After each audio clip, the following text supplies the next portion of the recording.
होली खेलने के दौरान रंग लगाने को लेकर बरते सावधानी। रंग आंखों को नुकसान ही नहीं, सांस संबंधी बीमारी से जूझने वालों का फूला सकता है दम। गुलाल के सूक्ष्म कण श्वास नली के रास्ते फेफड़ों तक जाते हैं पहुँच। डीटीसी बसों का होली पर आधे दिन नहीं होगा बसों का संचालन। दिल्ली सरकार ने इस वर्ष घोषित ड्राई डे की सूची में रंगों की होली धुलंडी को शामिल नहीं किया है। आबकारी विभाग ने इस वर्ष होली के दिन दुकानों को बंद रखने का प्रावधान नहीं किया है। इस मुद्दे को लेकर आम आदमी पार्टी ने भाजपा की रेखा गुप्ता सरकार पर निशाना साधा है।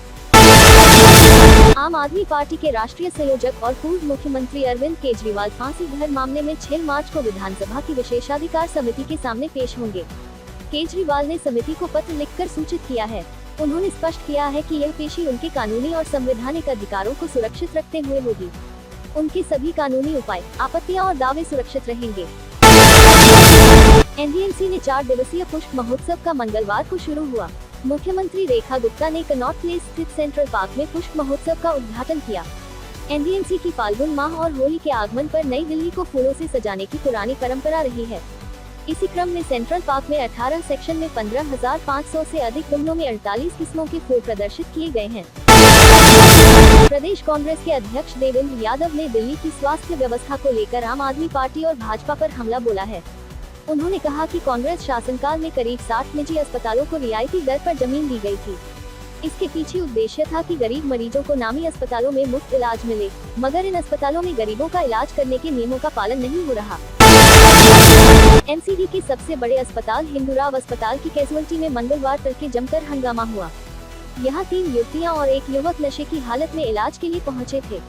ड्यूटी स्टाफ ने जब उनसे मेडिको लीगल केस एमएलसी की औपचारिकताएं पूरी करने को कहा तो वे भड़क गए।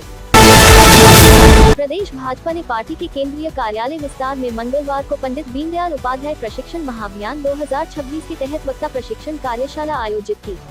इस दौरान पार्टी की केंद्रीय प्रशिक्षण टोली के पदाधिकारियों ने मार्गदर्शन दिया। कार्यशाला में प्रदेश अध्यक्ष वीरेंद्र सचदेवा, मुख्यमंत्री रेखा गुप्ता, सांसद बांसुरी स्वराज और कमलजीत सहरावत सहित कई वरिष्ठ नेता मौजूद थे। खालसा साजना दिवस के अवसर पर भारतीय श्रद्धालुओं का जत्था पाकिस्तान जाएगा। दिल्ली सिख गुरुद्वारा प्रबंधक कमेटी के अध्यक्ष हरमीत सिंह कालका और महासचिव जगदीप सिंह काहलो ने बताया कि केंद्रीय गृह मंत्रालय ने खालसा साजना दिवस के अवसर पर भारतीय श्रद्धालुओं का जत्था पाकिस्तान भेजने की अनुमति दे दी है।